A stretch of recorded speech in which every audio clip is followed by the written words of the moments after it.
अस्सलाम वालेकुम। अच्छा, अभी लास्ट हमने एरे के कुछ मेथड्स पढ़े थे जिसमें मैप, फॉरेज, फिल्टर और फिर मैप। ठीक है, फॉरेज, मैप और फिल्टर ये तीनों देख लेते। क्या फर्क है तीनों में?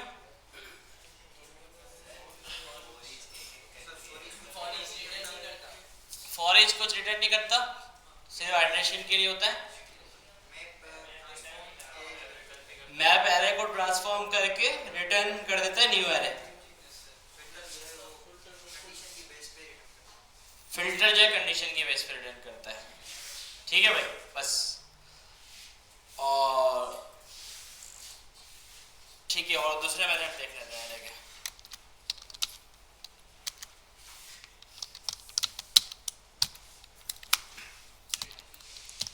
ठीक है, बस सिटीज नेम ले लेते हैं या स्टूडेंट्स बच्चों का डेटा ले लेते हैं।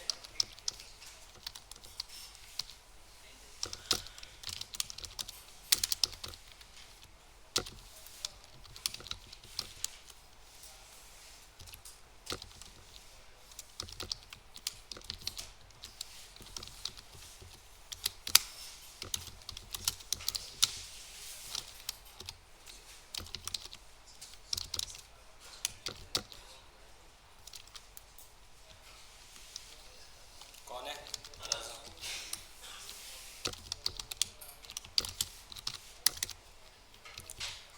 सही है भाई। स्टूडेंट्स डॉट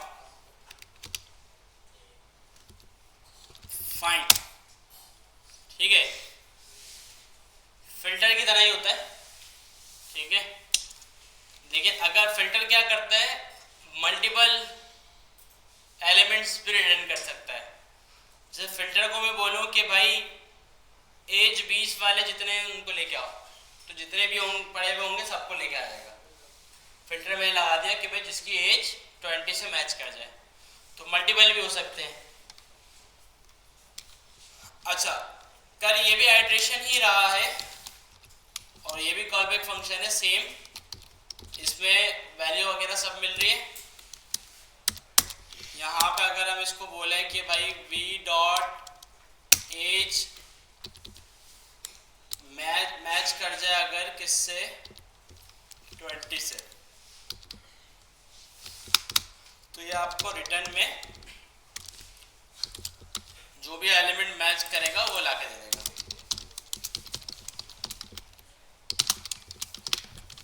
ठीक है भाई, डायरेक्ट एलिमेंट लाके देगा। ठीक है ना, तो देखते हैं चला के इसको। तो ये देखें, एरे नहीं बल्कि इसने ऑब्जेक्ट लाके दिया और देखिए सिंगल लाता है।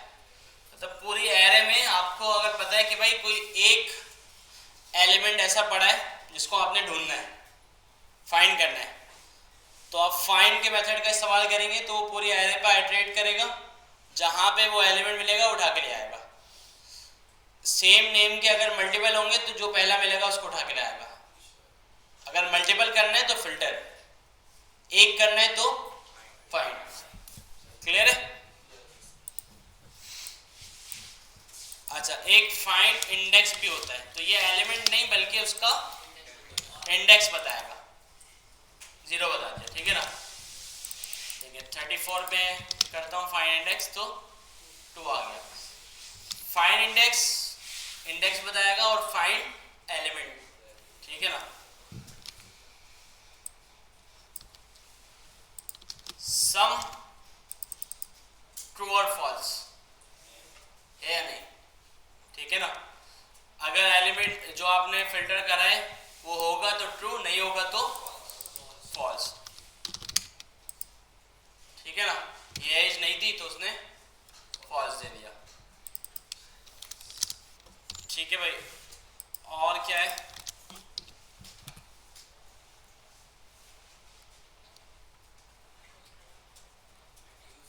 रेडियस देखते हैं अभी। रिवर्स पता है ना, रिवर्स तो पता होगा उनके, जो जावा सिंपल जावास्क्रिप्ट में भी हमने देखा था। ठीक है, बस रेडियस देखते हैं और फिर आगे बढ़ते हैं।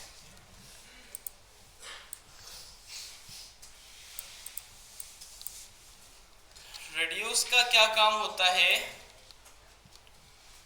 कि यार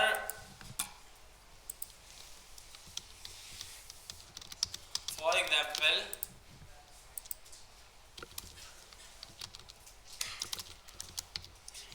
बच्चे की फीस है 1000 रुपये, सही है ना? 1025 नहीं 23, गलत बोला। हम 2 रुपये एक्स्ट्रा लेंगे। अच्छा सही है, नहीं हम 23 रुपये कम लेंगे, सही है। तो टोटल फीस कितनी हो गई? ये 3 थे तो इस वजह से आपने बता दिया, ज़्यादा होते तो नहीं बता सकते, या थोड़ी सी कैलकुलेशन इस तरह होती तो फिर भी मसला होता, ऐसा ही है।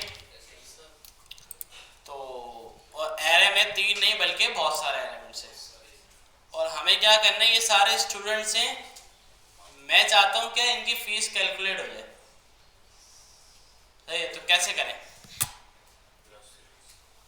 फॉर लूप चलाएं पहले, ठीक है। फॉर लूप चलाने के बाद ऊपर एक वेरिएबल बनाएं और इसमें से ये फी उठा के उस वेरिएबल के अंदर इंक्रीमेंट करते रहे, तो फाइनल रिजल्ट जो आएगा वो पता चल जाएगा आपको।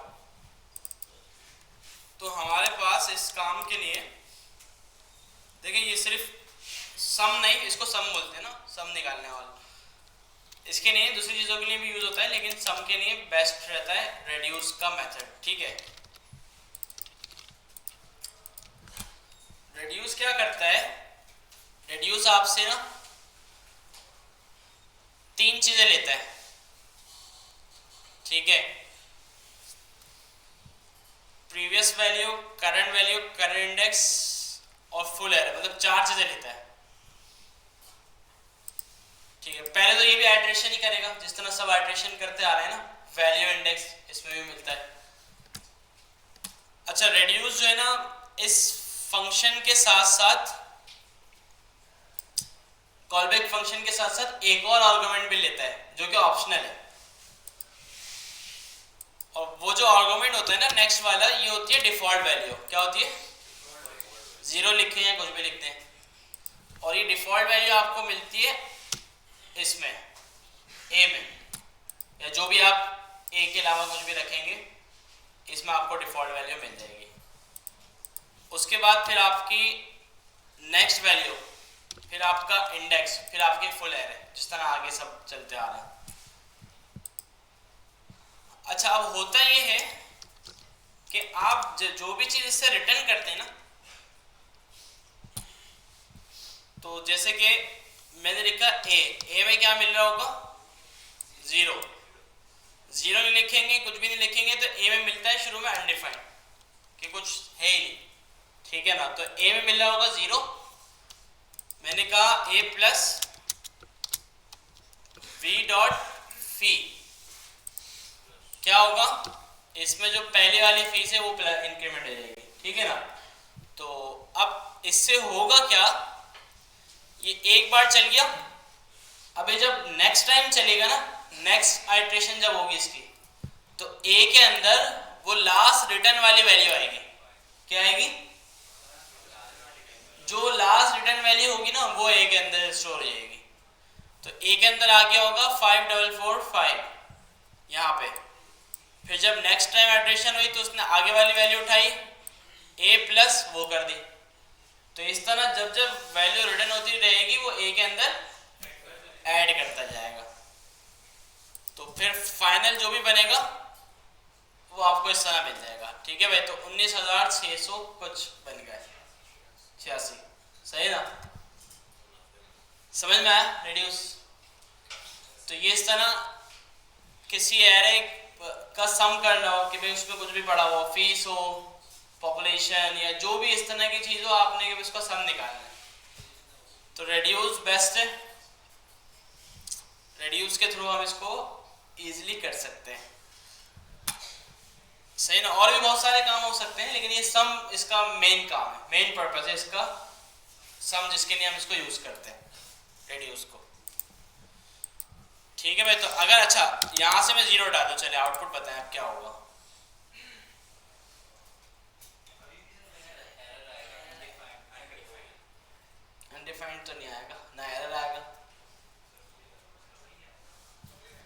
पूछ रहा हूँ रिजल्ट में, ये चल के खत्म होगा, रिजल्ट में क्या आएगा? वो ही आएगा। अभी मैंने बताया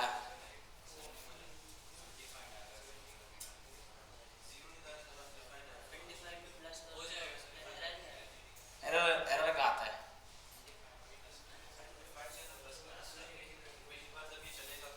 अनडिफाइंड को अगर प्लस करवाए तो एरर का आता है। क्यों नहीं चेक किया? इतनी बार चेक किया। नोटा नंबर ऑब्जेक्ट, ऑब्जेक्ट ठीक है। सीन ये हुआ, देखिए फर्स्ट टाइम ना, अच्छा अब इसको देख लेते हैं कि हुआ क्या।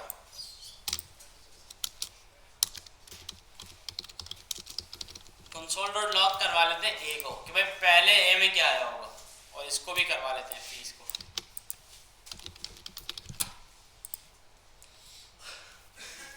तो सीन ये था कि भाई ए के अंदर ना पूरा ऑब्जेक्ट, मतलब अच्छा डिफॉल्ट पे ना ए के अंदर वो अनडिफाइंड नहीं बल्कि फर्स्ट वाली वैल्यू को रख रहा है। ठीक है, थोड़ी इसकी डॉक्यूमेंटेशन भी देख लेते हैं।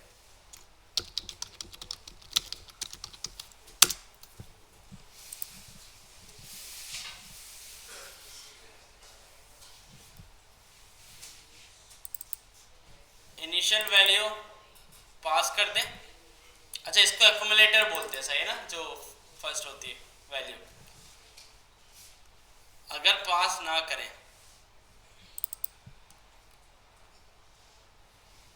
the value resulting from the previous call to callback function on the first call, its value is initial value if the latter is specified, otherwise its value is array 0। ठीक है ना, मतलब एरे का जो फर्स्ट वैल्यू होगी ना वो इसकी इनिशियल वैल्यू बन जाएगी अगर आप कुछ वैल्यूज को स्पेसिफाई नहीं करेंगे। तो हुआ ये कि पहला ऑब्जेक्ट आया, object plus number, object object, और ये इस तरह हो गया। ठीक है ना, क्योंकि ये नंबर नहीं था और जिससे हम इसको इंक्रीमेंट करवा रहे थे वो नंबर था, तो इस वजह से ये हो गया। ठीक है भाई, तो ये देखें ये वाली चीज समझ में आ रही है कि भाई इसकी जो वैल्यू होगी एक्यूमुलेटर की, the value resulting from previous call to callback function, callback function की जो प्रीवियस कॉल होगी ना उसकी जो भी रिटर्न वैल्यू होगी वो इसकी वैल्यू बन जाएगी। ठीक है भाई, और on the first call it's value is initial value अगर आपने उसको स्पेसिफाई किया होगा इनिशियल वैल्यू को सेकंड आर्गुमेंट के अंदर, और अगर स्पेसिफाई नहीं किया होगा तो एरे का जीरो इंडेक्स ले लेगा खुद से। ठीक है, अच्छा अगर स्पेसिफाई कर दें तो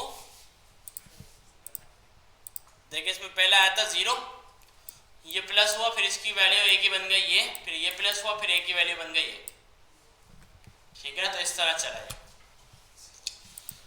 अब मैं बोल दूं है चलो जितनी भी फीस है ये कैलकुलेट करो और इसमें 100 भी ऐड कर देना, तो इस तरह होगा ऐसे। तो अब ए की इनिशियल वैल्यू क्या होगी? 100 होगी। ठीक है, तो भाई इसलिए यूज होता है। बाकी इसकी तीन चीजें वही हैं जो शुरू से चलती आ रही हैं, फॉर ईच के लिए जो थी मैप फिल्टर सब में ये होती है। पहली करंट वैल्यू, दूसरी इंडेक्स और तीसरी फुल एरे। सही है, तो ये कुछ मेथड्स थे जो कि इंपॉर्टेंट है आगे के लिए। अब हम आते हैं किस पे, एरो फंक्शंस पे।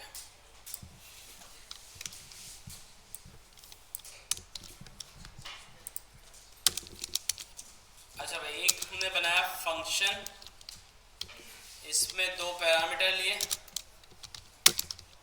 और इसको इस तरह से हमने रिटर्न करवा दिया।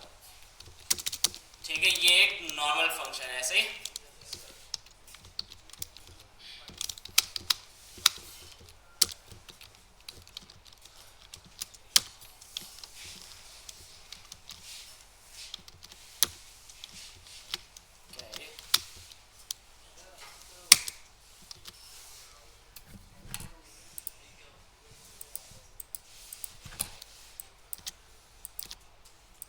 ठीक है भाई,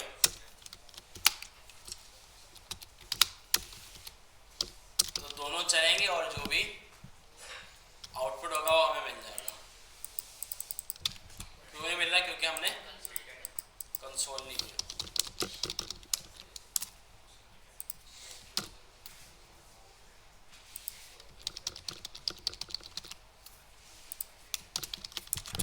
सेट है भाई। तो ये नॉर्मल फंक्शन थे, दोनों का हमें आउटपुट मिल गया। पहले का 4 मिला, दूसरे का 10 मिला। जितनी बार इसको कॉल करेंगे अलग अलग नंबर्स देंगे तो ये उस हिसाब से हमें आउटपुट दे देगा। अच्छा, एक चीज आपको ये पता है कि भाई अगर मैं इस फंक्शन को ऊपर कॉल कर दूं, मतलब डिक्लेयर बाद में किया है, कॉल पहले हो गया, तो क्या होगा? चल जाएगा। क्यों? देखो वह चल रहा है कि फंक्शन में भी ना एक वो होस्ट वाली चीज है कि भाई आप इसको भले डिक्लेयर बाद में कर दें, कॉल पहले कर दें तो भी चल जाता है, ठीक है। लेकिन ये सही तरीका नहीं है, कॉल हमेशा डिक्लेयर करने के बाद ही होना चाहिए। अच्छा, अगर इस चीज को रोकना होता है ना तो हम क्या करते हैं, अच्छा मुझे इस चीज को रोकना है कि भाई फंक्शन जो है ना जब डिक्लेयर हो ना उसके बाद ही कॉल हो सके, उससे पहले नहीं। क्या करें? उससे क्या होगा? अच्छा, ऐसा होता है, ठीक है, हो रहा है अभी।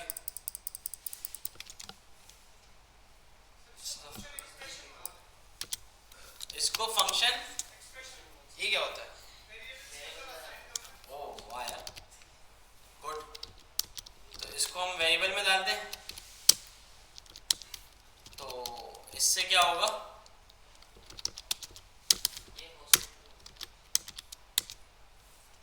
तो स्ट्रिंग अप्लाई नहीं होगी, वो बोलेगा भाई ये फंक्शन ही नहीं है, आप इसको कॉल कर लो।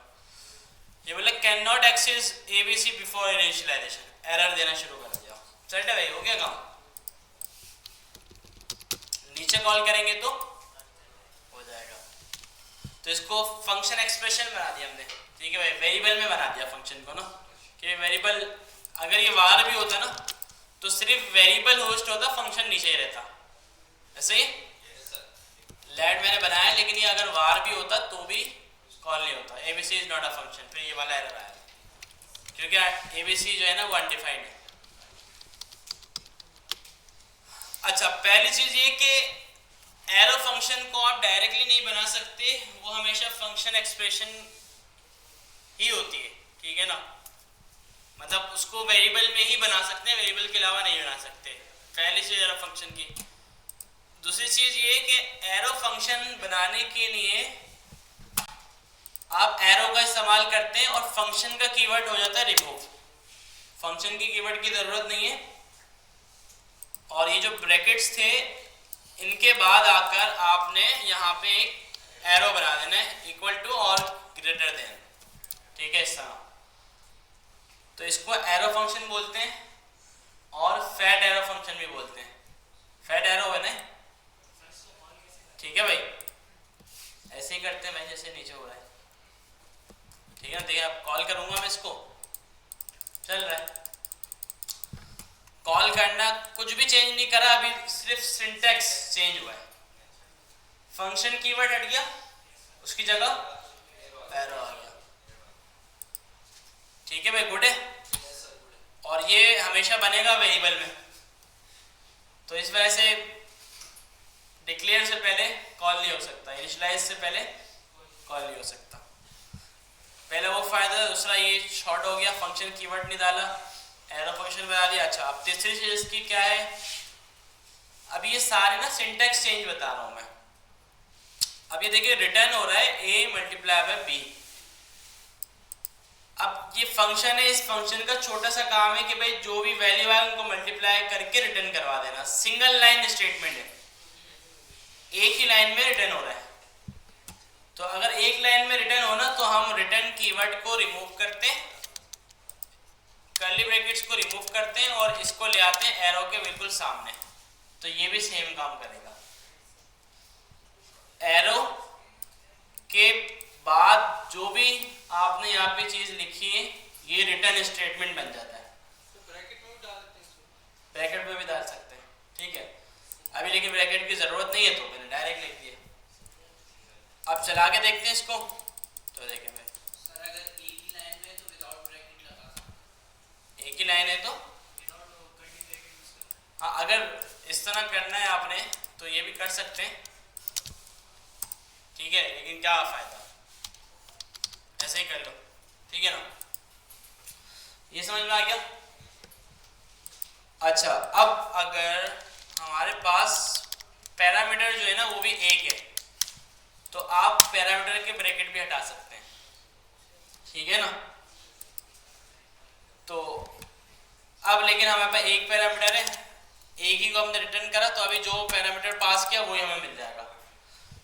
लेकिन फॉर एग्जांपल हमें एक ऐसा फंक्शन बनाना है, तो हम इस फंक्शन को बोलेंगे कि भाई जो भी वैल्यू दें उसमें 2 ऐड कर देना है, 10 ऐड कर देना। ये समझे, ये एक हमारे पास फंक्शन है, डिलीवरी चार्जेस ऐड करता है, हमारा जो टोटल हुआ उसके अंदर डिलीवरी चार्जेस डाल के हमें दे देता है। तो हम इसको बोलेंगे भाई हमारे डिलीवरी चार्जेस है 100, तो इसको जो जो वैल्यू पास करेंगे उसमें ये 100 प्लस करवा के दे देगा हमें, सेट है। तो ये सीन है। तो आप देखिए सबसे पहली चीज इसका सिंटेक्स कितना शॉर्ट हो गया, ठीक है, थोड़ा एफिशिएंट भी है, परफॉर्मेंस वाइज देखा जाए तो सही ना। अब इसके दूसरे थोड़े से फर्क समझते हैं कि इसमें क्या क्या फर्क होता है।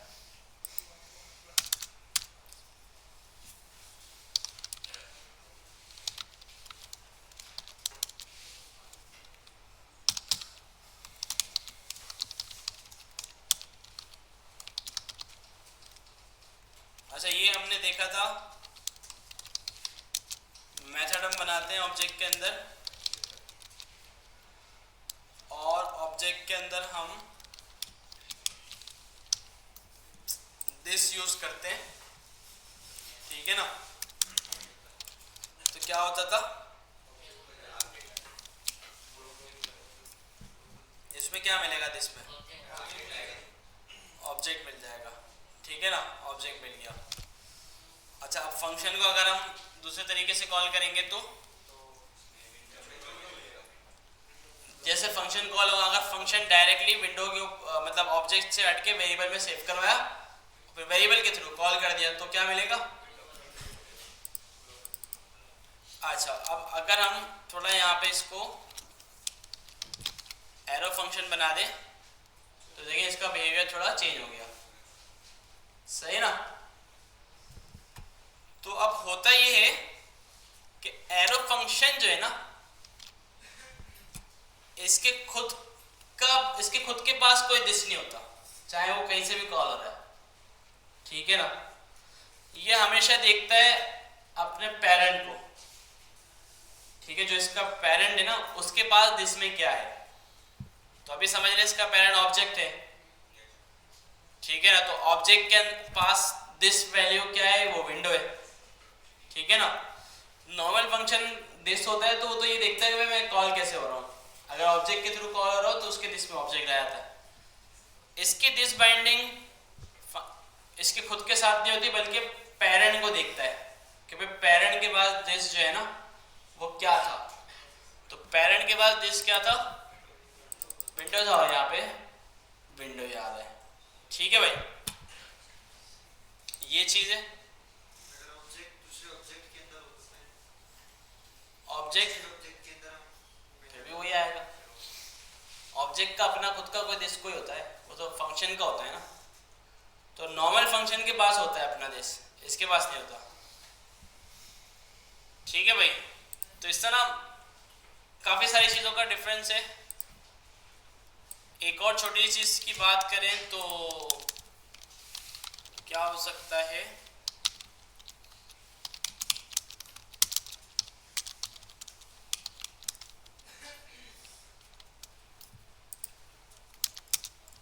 नॉर्मल फंक्शन के अंदर ना, शायद आपको बताया नहीं बताया, एक कीवर्ड होता है आर्गुमेंट्स। इस कीवर्ड में जितने भी आर्गुमेंट इसको मिल रहे होते हैं ना वो सारे मिल जाते हैं, नहीं पता तो देख लेते हैं। एबीसी के अंदर मैंने क्या लिखा, तो इसमें देखिए 2 3 मुझे आर्गुमेंट मिल गया, आगे जो भी मेथड्स हैं वो इसके अपने, लेकिन मुझे अगर मैं यहाँ पे बोलूँ आर्गुमेंट्स 0 तो मुझे मिलेगा 2, आर्गुमेंट्स 1 तो मुझे मिलेगा 3। और इसके साथ मेथड्स भी आ रहे हैं काफ़ी, ठीक है ना। देखिए कॉली मेथड है, सिंबल है, और फिर प्रोटोटाइप भी है इसका पूरा। एरो फंक्शन में ये नहीं है, एरो फंक्शन में आर्गुमेंट्स है ही नहीं।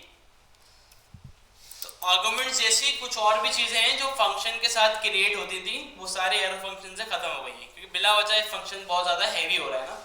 ठीक है, आर्गुमेंट्स यूज़ हम करते नहीं है लेकिन है, और उसके साथ काफ़ी सारे मेथड भी क्रिएट होते हैं।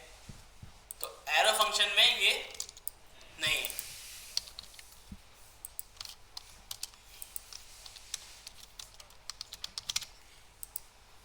सही है, आर्गुमेंट इज नॉट डिफाइंड। वैसा करेगा कि आर्गुमेंट डिफाइंड नहीं है। और नॉर्मल फंक्शन को ना कॉल करवाने के भी डिफरेंट तरीके होते थे कि भाई एक आपके पास नॉर्मल फंक्शन है तो उसको आप मल्टीपल तरीकों से कॉल करवा सकते हैं। एक तो यही है कि भाई आप जिस तरह नॉर्मल फंक्शन कॉल करते हैं ऐसे कर दें। एक इसमें एक कॉल भी होता है, डॉट कॉल लिख दें, अप्लाई लिख दें, काफ़ी सारे तरीके होते हैं। तो मतलब इसके बाद इतने सारे मेथड्स हैं बिला वजह एक ही काम करने के लिए। तो एरो फंक्शन से ये सारे मेथड्स भी खत्म हो गए। ठीक है भाई, और कुछ मिस कर दिया हो तो हम देखते हैं।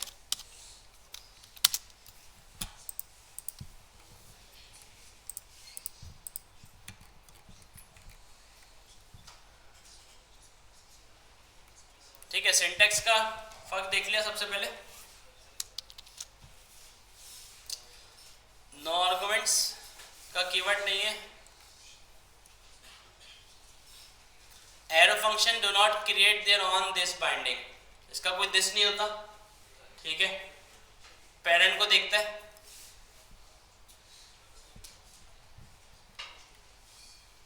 ये नॉर्मल फंक्शन है, जहां से इसको कॉल करा जा रहा है नॉर्मल फंक्शन में वो ऑब्जेक्ट दिस में मिल जाता है। लेकिन एरो फंक्शन में वो देखता है पेरेंट को, भाई पेरेंट के पास दिस क्या है तो वो ही ले लेता है।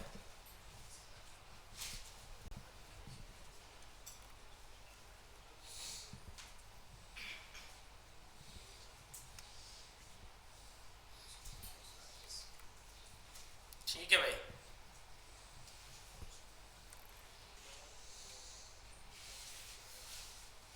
अच्छा अब देखिए यहाँ पे मैंने एक और एग्जाम्पल दी है कि भाई चले आप बताएं नीचे जाने से पहले कि एक ऑब्जेक्ट है, ऑब्जेक्ट के अंदर प्रिंट का एक मेथड है, प्रिंट के मेथड में नॉर्मल फंक्शन है।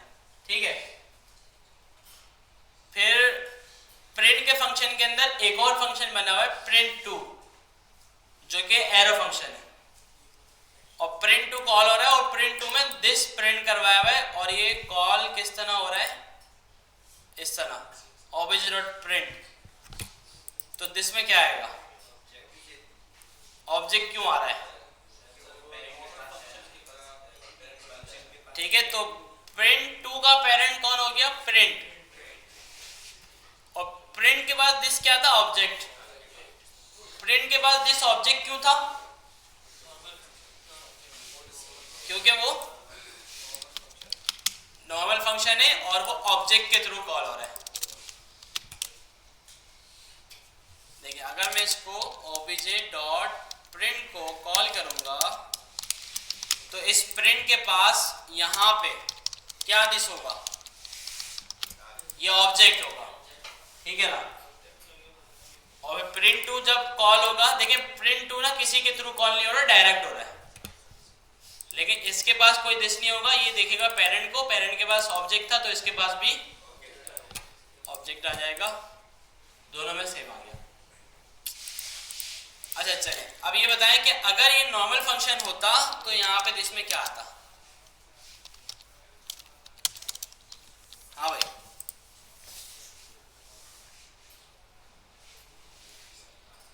प्रिंट टू अगर नॉर्मल फंक्शन है तो क्या आएगा, एरो में तो आपको पता चल गया पेरेंट का ले रहा है। क्यों भाई,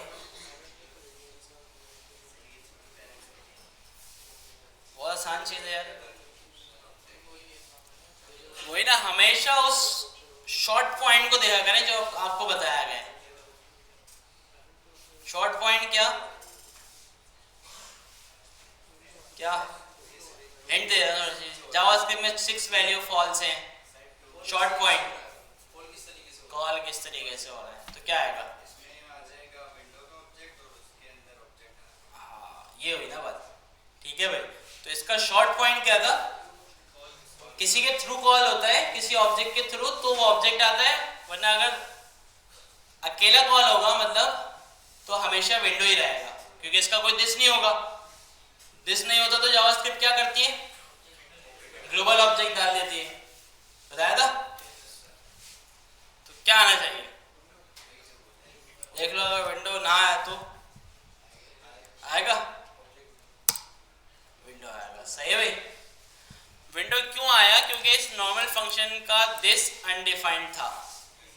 क्योंकि ये normal function print to directly call हो रहा है, किसी के थ्रू कॉल नहीं हो रहा, और दिस अनडिफाइंड था, तो जावास्क्रिप्ट ने ग्लोबल ऑब्जेक्ट से इसको रिप्लेस कर दिया।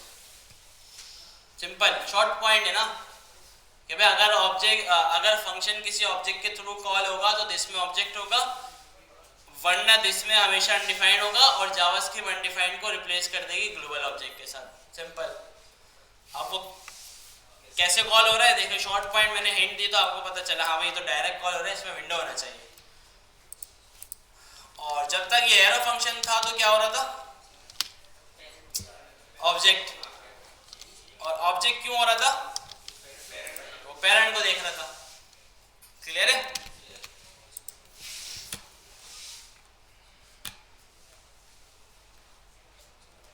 एरो फंक्शन कंस्ट्रक्टर के लिए यूज नहीं किया जाता। ठीक है, कंस्ट्रक्टर के लिए यूज, तो आप बोले कंस्ट्रक्टर कैसे बनाएं? तो ES6 में कंस्ट्रक्टर है ही नहीं, क्लास। ठीक है, सही है। तो ये क्लास है, अभी देखते हैं इसको। सही है, बस।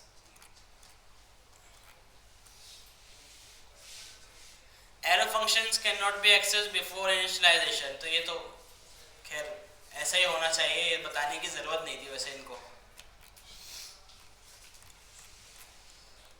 बस खत्म। और ये लोग क्या बता रहे हैं? बेंजामिन सेमा क्या बता रहा है कि भाई सबसे पहले सिंटैक्स का फर्क है। एक लाइन में आ गया, ब्रैकेट खत्म हो गए, आर्गुमेंट का कीवर्ड नहीं है,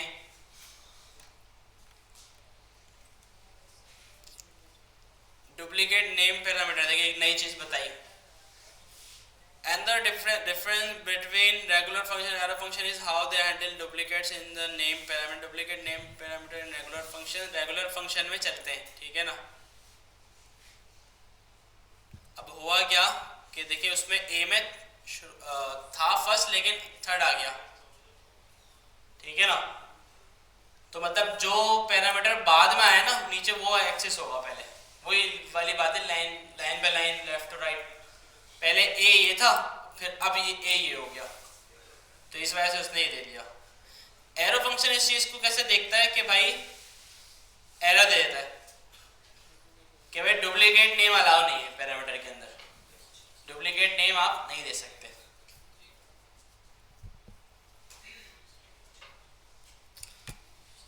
अच्छा, ये स्ट्रिक्ट मोड में क्यों बोल रहा है? लेकिन ये अगर स्ट्रिक्ट मोड नहीं होगा तो इस पे भी फिर भी आ रहा है एरर।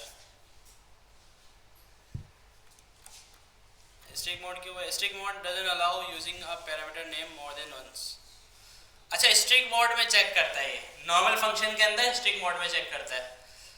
वही ना, मतलब हमारे पास जावास्क्रिप्ट में गलतियां होती है ना, तो जावास्क्रिप्ट काफी सारी गलतियों को इग्नोर कर देती है। ठीक है ना? आप देखें इसमें गलती हुई थी, हमसे एग्जाम्पल फंक्शन में हमने सेम नेम के 2 पैरामीटर दे दिए थे। जावास्क्रिप्ट ने कुछ भी नहीं बोला, लेकिन हम जावास्क्रिप्ट को बोले यूज स्ट्रिक्ट कि भाई इसको स्ट्रिक्टली देखना है, तो उसने एरर दे दिया कि भाई 2 नेम दे दिए आपने, 2 सेम नेम दे दिए। एरो फंक्शन स्ट्रिक्ट हो या नॉन स्ट्रिक्ट हो तो एरर तो देगा। ठीक है ना? होस्टिंग ये अब पता चल गया आपको, ठीक है, दिस पता चल गया।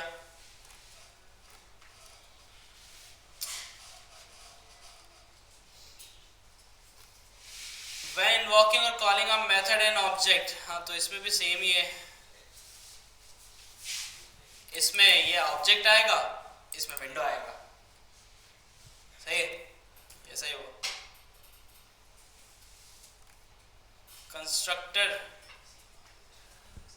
यूज करेंगे तो एरर आ जाएगा कि भाई एरो फंक्शन जो है ना वो कंस्ट्रक्टर नहीं है, सही में तो ये था एरो फंक्शंस। क्या देख लें आप,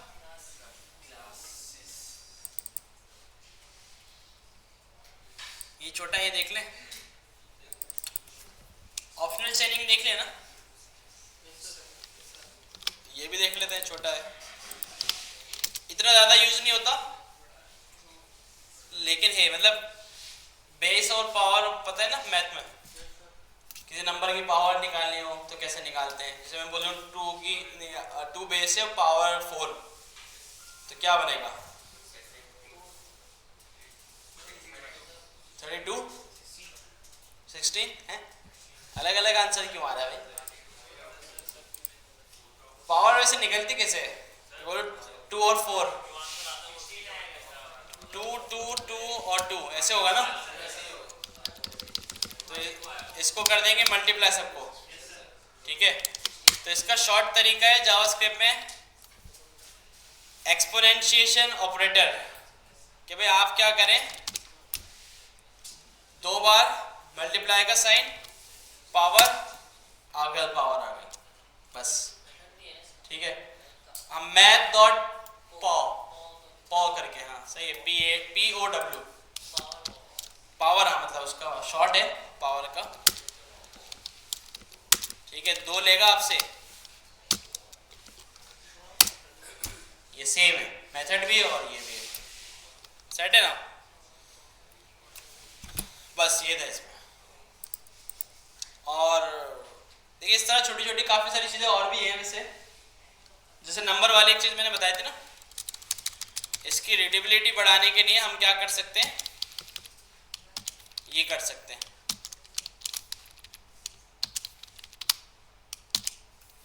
ठीक है ना, कितने जीरो है आराम से पता चल सकता है कि भाई 2 4 6 8 10 11 जीरो है भाई, फौरन पता चल गया ना। और अगर हम नीचे वाले को पढ़े तो मुश्किल हो रही है, फौरन पता नहीं चल रहा कि कितने जीरो है, ठीक है। तो ये एक्सेप्टेड है, पहले नहीं था, पहले जावास्क्रिप्ट में ऐसे लिखो जावास्क्रिप्ट एरर कि भाई ये नंबर को ये क्या लिख रहा हो, ठीक है ना, अब अलाउ है।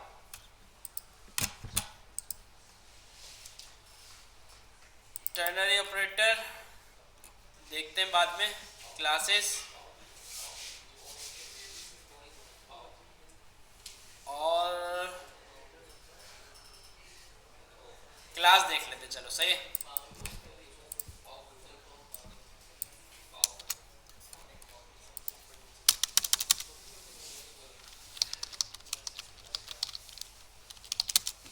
ठीक है भाई, ये एक क्लास है, जैसे एक कंस्ट्रक्टर फंक्शन था ना, कंस्ट्रक्टर फंक्शन की रिप्लेसमेंट में ये हमारे पास है क्लास, ठीक है।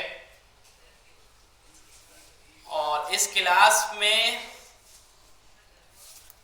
मेथड्स बना सकते हैं, प्रॉपर्टीज बना सकते हैं, ठीक है, जो कुछ भी बनाना आप बना सकते हैं, और ये एंड में इससे आप ऑब्जेक्ट की कॉपी बना सकते हैं। डिफ़ॉल्ट एक मेथड होता है इसके अंदर, डिफ़ॉल्ट जो हमें बनाने अगर हमें इसमें कोई प्रॉपर्टी स्टोर करवानी है तो हमें इसका एक डिफ़ॉल्ट मेथड होता है, वो बनाना पड़ेगा, जिसका नेम है कंस्ट्रक्टर, ठीक है।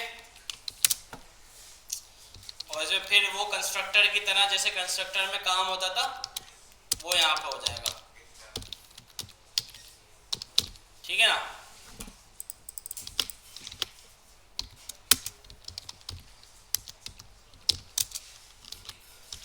ठीक है, और कुछ भी लिखना हो तो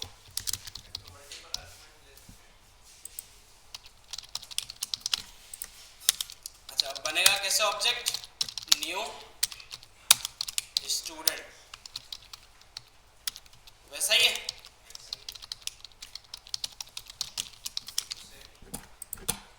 और ये बन गया आपके पास ऑब्जेक्ट, सेम ही है, लेकिन इसके और भी फीचर्स है ना, क्लास के फायदे हैं। कंस्ट्रक्टर हो गया, जितनी भी प्रॉपर्टीज बनानी है बना देंगे, 2 बनाएंगे और तो नहीं बना, बाकी बना लेंगे ना, पता चल गया मतलब क्या ऐसे बनती है। अच्छा, मेथड्स बनाने हो ना तो यहाँ पे कंस्ट्रक्टर में नहीं बनाएंगे, बल्कि कंस्ट्रक्टर खुद एक मेथड है, तो इसके नीचे दूसरे जितने मेथड चाहे बना सकते हैं। जैसे मैंने कहा भाई गेट नेम, और मैंने इसमें रिटर्न कर दिया दिस डॉट नेम, तो ये गेट नेम का एक फंक्शन है, ये क्या करेगा, ऊपर जो भी नेम होगा उसको उठाएगा और आपको दे देगा।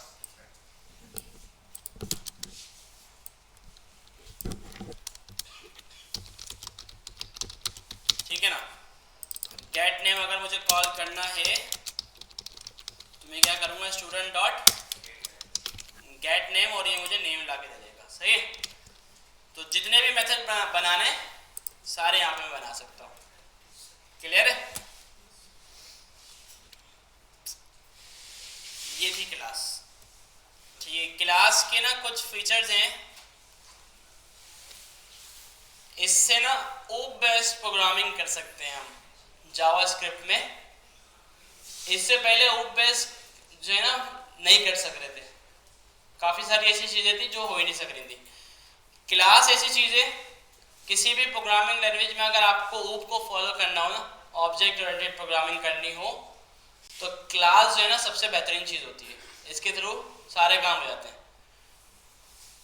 ठीक है भाई, 4 चीज़ें होती है ना ओप में, क्या क्या, ओप 4 चीज़ें थी ना, क्या थी दीदी यार, आपने इंटरव्यू यार, आपको तो इतनी चीज़ नहीं पता। देखो मसला हो जाएगा भाई फिर, वरना जो है ना मैकेनिक वाली फीलिंग आएगी, इंजीनियर वाली कम आएगी, मैकेनिक वाली ज़्यादा। कि भाई काम करवा लो, काम कर दूंगा, मुझे ये नहीं पता ये क्या हो रहा है। अरे ज़्यादा फोकस करके नहीं पढ़ाया मैंने, ये बताया था। नहीं, वो तो बिहाइंड द सीन है। ओप जो है ना जावास्क्रिप्ट का या किसी भी लैंग्वेज का पार्ट नहीं है, बल्कि एक कॉन्सेप्ट है। ठीक है, एक स्ट्रक्चर है, स्ट्रक्चर बेस्ड ना, कि भाई आप किसी भी प्रोग्रामिंग लैंग्वेज में कोड लिखो ना तो वो इस स्टैंडर्ड को फॉलो करके लिखो। ठीक है ना, तो ये ओप है। तो आप जावास्क्रिप्ट में, पाइथन में, सी शार्प में, किसी भी प्रोग्रामिंग लैंग्वेज में इसको फॉलो कर सकते हैं, और इसके काफ़ी बेनिफिट्स होते हैं। कोड क्वालिटी भी आपकी अच्छी होती है, रीडेबिलिटी भी बढ़ जाती है, सिक्योरिटी भी बढ़ जाती है। ठीक है ना। तो ओप के 4 पिलर्स होते हैं। पहला इनहेरिटेंस, दूसरा एब्स्ट्रैक्शन, तीसरा पॉलीमॉर्फिज्म, चौथा इनकैप्सुलेशन। ठीक है ना। और ये चारों बहुत डिटेल्ड है, याद करना होंगे, हर इंटरव्यू में लाजमी पूछा जाता है। जितने भी इंटरव्यू देंगे ना कभी जाएंगे, ये ज़रूर पूछा जाएगा। ठीक है, कि इसको फॉलो करना होता है अगर आपने अच्छा कोड लिखना है, सिक्योर कोड लिखना है। तो क्या क्या बताया,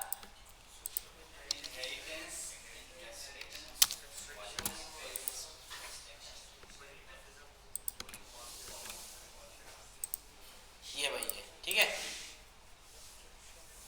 इनहेरिटेंस, एब्स्ट्रैक्शन, इनकैप्सुलेशन, पॉलीमॉर्फिज्म।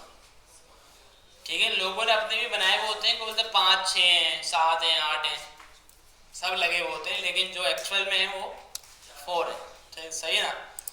देखिए यहाँ पे ज़्यादा भी नज़र आ रहा है ना, तो लोग अपने हिसाब से ऐड किए हुए, क्योंकि ना ये कोई ऐसी चीज़ नहीं है कि जो हर प्रोग्रामिंग लैंग्वेज में, किसी प्रोग्रामिंग लैंग्वेज का पार्ट हो, ठीक है, और फिक्स हो। हर कोई अपने कॉन्सेप्ट भी बना सकता है।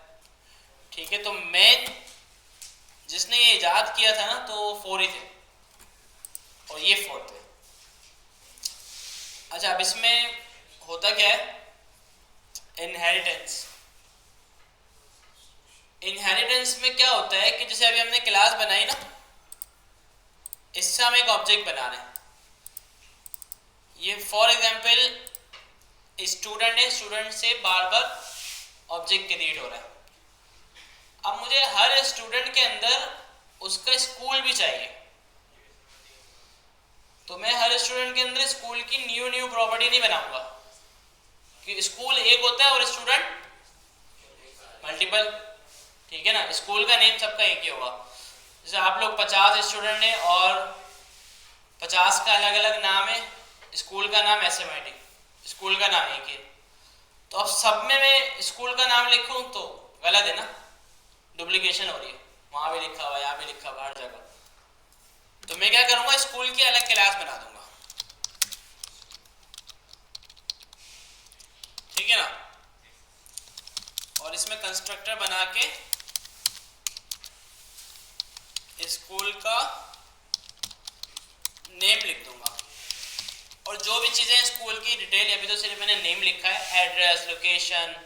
इसके भी स्कूल के भी मेथड्स बन सकते हैं। गेट लोकेशन करो तो लोकेशन आ जाए, क्या क्या हो सकता है इसके साथ। ठीक है ना।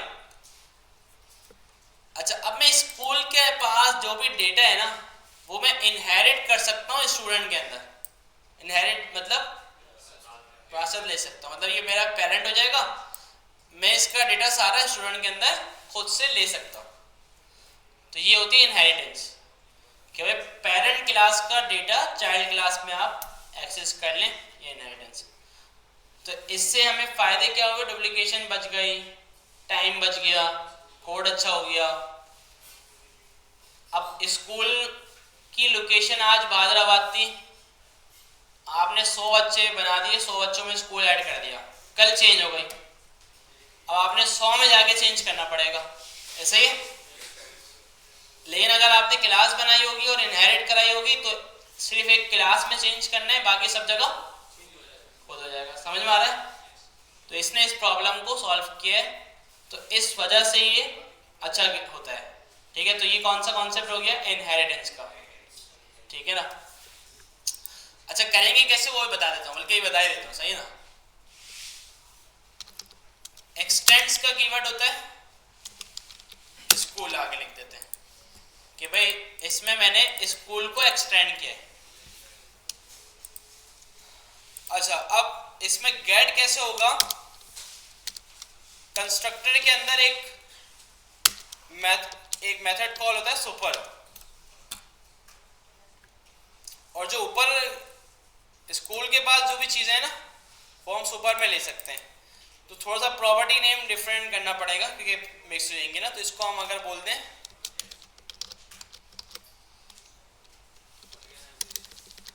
हाँ, ऑर्गेनाइजेशन बोल दें, ठीक है ना।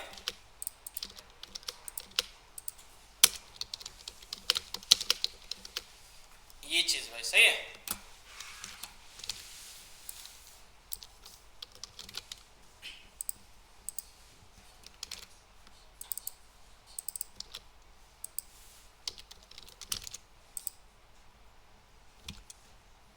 ठीक है, तो सिंटेक्स दिमाग से शार्ट हो गया। Class extend JavaScript.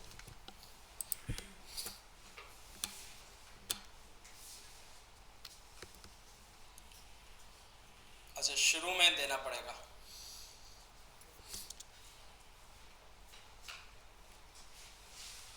नहीं, लेकिन अगर मैं दूं ना, लेकिन फिर भी चाहिए मुझे।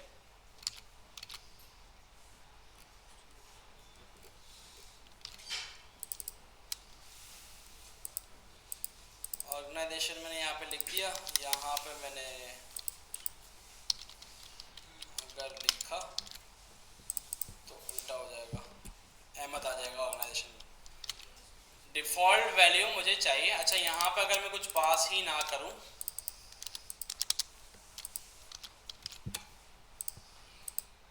तो हाँ सही है ना, कुछ पास करने की ज़रूरत नहीं है, बस सुपर को कॉल करना है। ठीक है ना। देख लेते हैं एक बार सुपर हटा के, तो कुछ नहीं होगा। अगर आप एक्सटेंड करेंगे ना किसी क्लास को तो सुपर कॉल करना ज़रूरी है। तो इसमें जितनी भी वैल्यूज होंगी वो सारी आ जाएंगी। अब लेकिन कुछ ऐसी चीज़ें भी हो सकती हैं जो इसको चाहिए हो स्कूल को।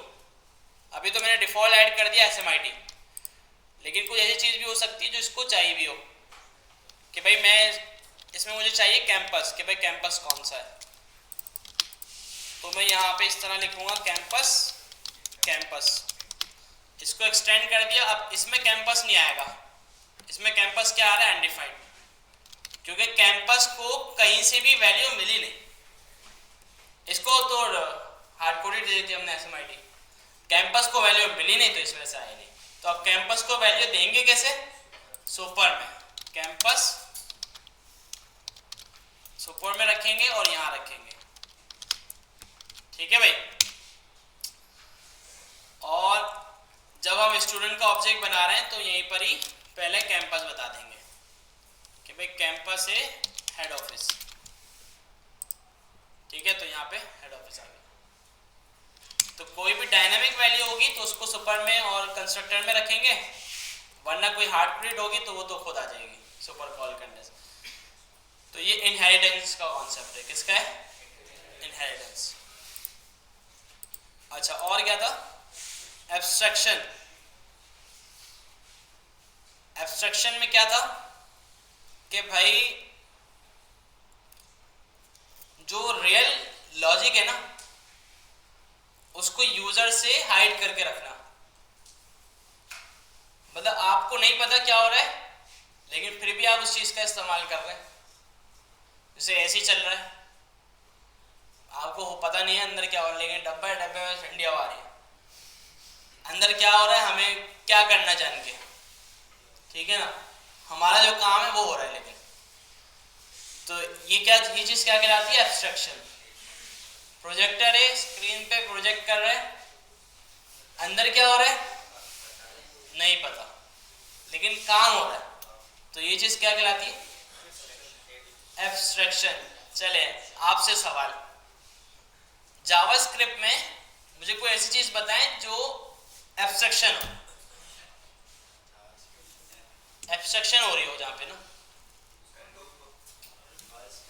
फॉर लूप तो भाई सामने ही चल रहा है ना, समझ आ रहा है क्या हो रहा है। कौन सा मेथड, हाँ देखिए सारे मेथड। जैसे मैं लिखूं कि भाई नंबर को स्ट्रिंग बनाना है, डॉट टू स्ट्रिंग, स्ट्रिंग बन जाएगा। पीछे क्या हुआ पता चला, आपका काम हो गया। लेकिन ठीक है भाई, तो इस तरह कोई भी मेथड हो सकता है कि भाई मेथड के बैक पे क्या हो रहा है आपको नहीं पता, बस आप मेथड को कॉल कर रहे हैं, सही है ना। तो ये कौन सा कॉन्सेप्ट कहलाता है। तो आप क्या करते हैं, इसी क्लास के अंदर ये मेथड बना के मेथड के अंदर बड़ी बड़ी लॉजिक डाल के रख देते हैं। अब मेथड, आप क्लास से मेथड को कॉल करते हैं, वो सारा काम हमारा हो जाता है। मेथड में हो क्या रहा है पीछे वो भले हमें ना पता हो। तो ये क्या कहलाता है, एब्स्ट्रैक्शन। ये बहुत इंपॉर्टेंट चीज है, अगर अच्छी समझ में आए ना तो इंटरव्यू पास हो सकता है। अच्छा, तीसरी क्या चीज है, इनकैप्सुलेशन। इनकैप्सुलेशन का ये होता है, अच्छा पहले मैं देखो रियल लाइफ एग्जांपल बता रहा हूँ और फिर ये इनहेरिटेंस की रियल लाइफ नहीं बताई ना, जरूरत नहीं थी वैसे उसकी। मतलब रियल लाइफ इसकी ये होगी कि जो बाप का है वो हमारा है, ठीक है ना, जो बाप के पास है वो हमारे पास भी है, ठीक है ना। घर है किसका, हमारा तो नहीं है ना, बाप का है। इस तरह नहीं बोल रहा है फिर भी, बोले विरासत, जैसे जैसे हमारे दादा का घर था वो हमारे पास भी आ गया, तो ये इनहेरिटेंस।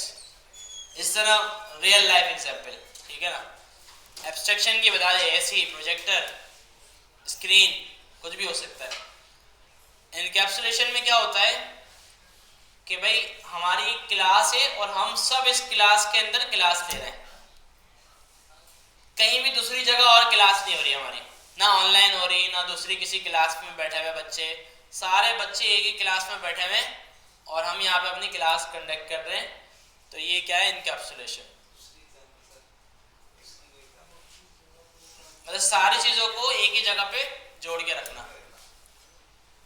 फॉर एग्जाम्पल अब जैसे अब कोडिंग की बात करें तो ये क्लास है, स्टूडेंट से रिलेटेड जितनी भी चीज़ें हैं वो सारे इसके अंदर होंगी।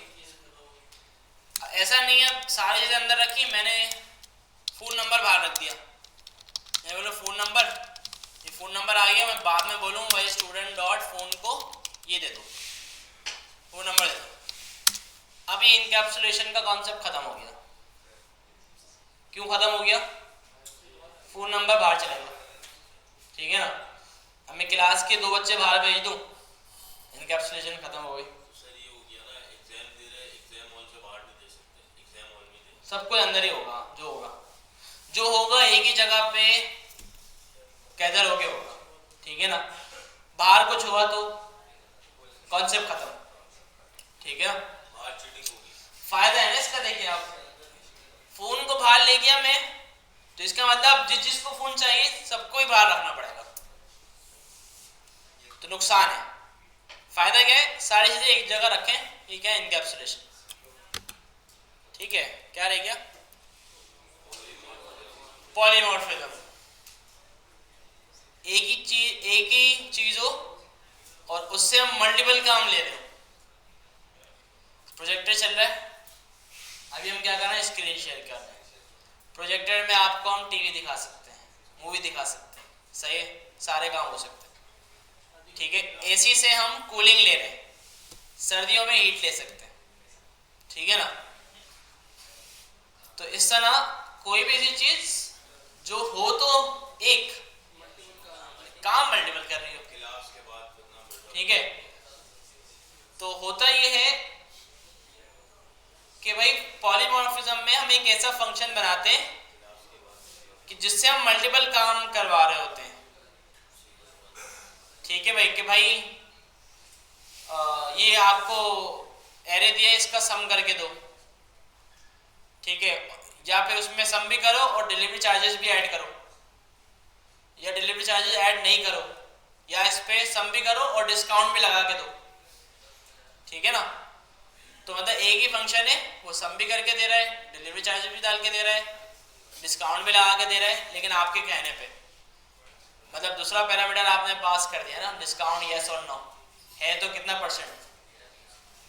तो ये क्या है? पॉलीमॉर्फिज्म। बस आसान है, बिलिंग जो होती है उसके लिए नहीं जोड़ नहीं सकते किसी के साथ, एग्जाम्पल दे रहा हूँ। उसमें भी ये चीज यूज हो सकती है बिलिंग में। जहाँ पे भी ऐसा काम हो रहा हो कि एक ही चीज़ है उससे मल्टीपल काम हम ले रहे हैं, पॉलीमॉर्फिज्म, ठीक है ना। क्या बता दें? पॉलीमॉर्फिज्म। इनहेरिटेंस तो आसान बताया ना, जो बाप का वो हमारा है। कोडिंग में बताऊं, स्कूल बाप बन रहा है ना, जाहिर सी बात है। ये तो हम अपनी अकल से सोच सकते हैं ना यार, ये प्रोग्रामिंग का पार्ट कोई, स्कूल एक है ना, ऐसे किसे हो सकता है? बाप तो एक ही होता है भाई, क्या हो गया? हाँ वो बाप है, वो इंटरव्यूअर के हिसाब से, अगर इंटरव्यूअर लगे आपको इस टाइप का तो बोल देना, अगर इस टाइप का ना हो तो फौरन आपको भगाएगा, वो निकले यहाँ से, एक ऐसी बात कर रहे हैं।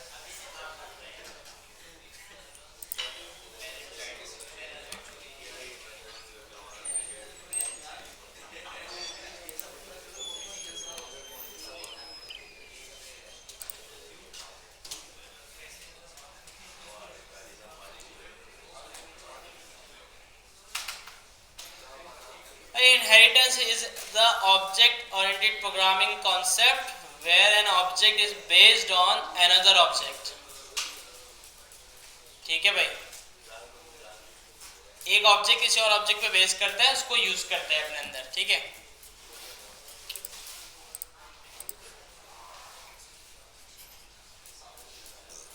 One of the OOP concept in Java is abstraction. Java ignore करें, जावा नहीं हर जगह चलता है, सही।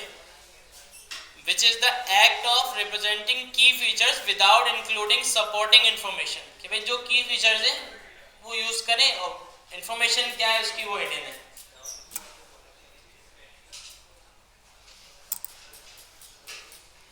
Encapsulation is the process of hiding the internal details of a class or object from other parts of the code. This allow developers to create code. पूरा नहीं लिखा हुआ, मतलब सारी चीज़ें एक ही जगह पे होती हैं, सही है। इनकैप्सुलेट, इसकी जो मीनिंग जो बनती है ना, यही होती है, ऐसे ही। Polymorphism is the concept where an object behaves differently in different situation। ठीक है, मतलब एक ऑब्जेक्ट बिहेव करता है डिफरेंटली डिफरेंट सिचुएशन में।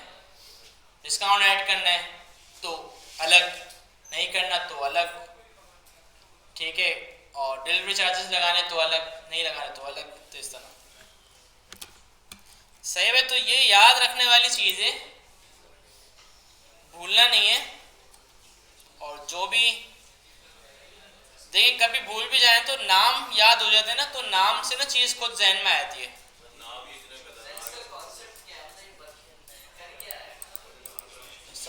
पूरी मूवी खत्म हो गया, पूरा स्टोरी क्या थी?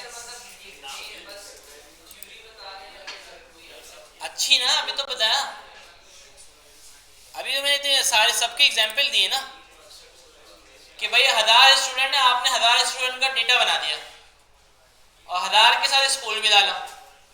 अब कल एक गवर्नमेंट आई, गया स्कूल नाम तो चेंज हो गया, क्या करोगे?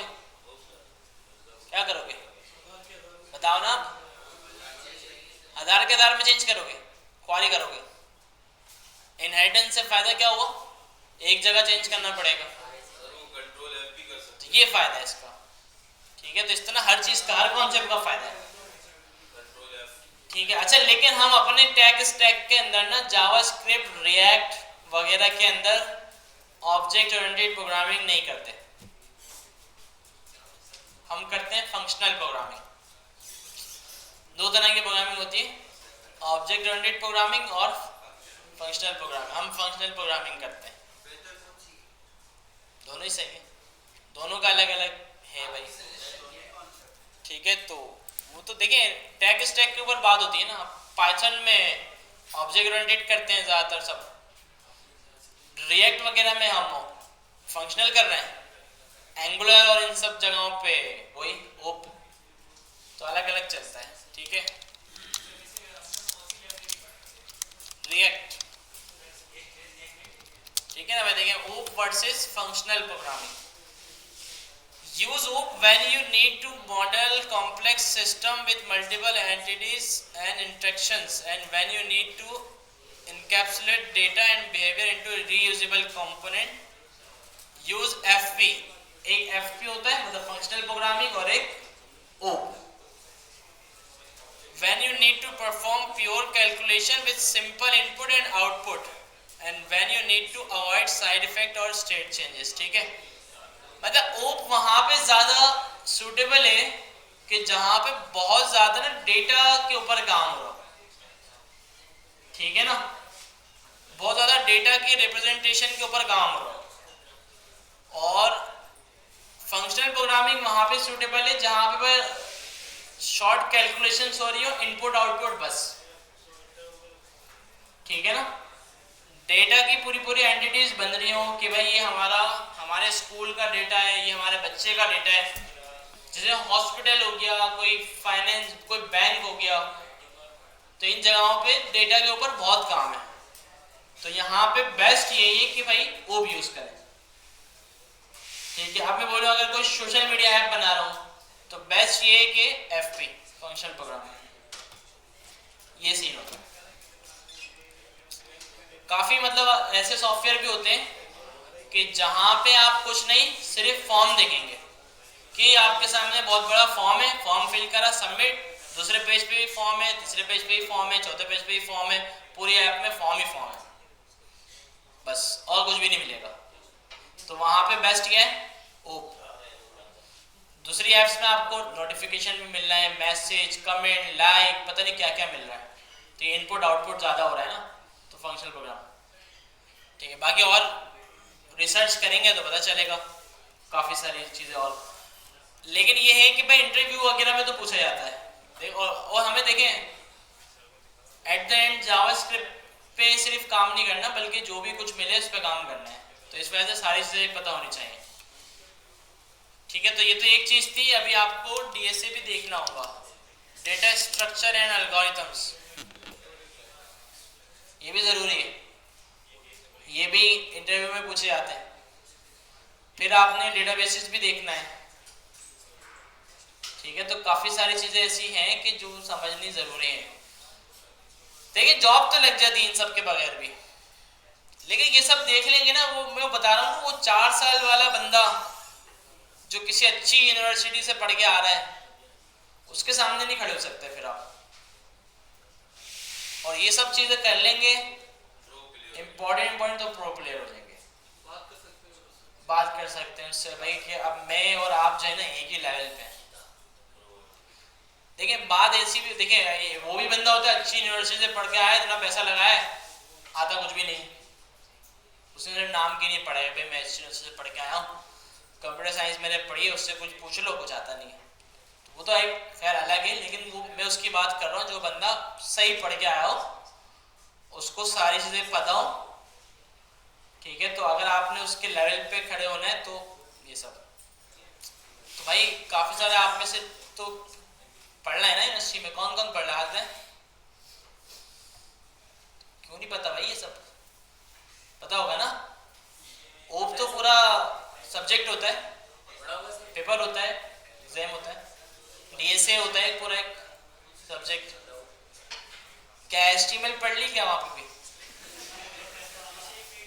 ओप तो फर्स्ट सेमेस्टर में होता है मेरे ख्याल से, थर्ड सेमेस्टर हमारे तो फर्स्ट में ही दे दिया था भाई, और लेकिन मुझे तो पहले से आता था।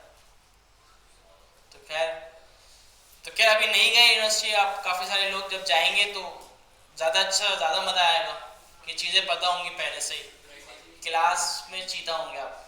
सही भाई, मिलते हैं नेक्स्ट क्लास में। अल्लाह हाफिज़।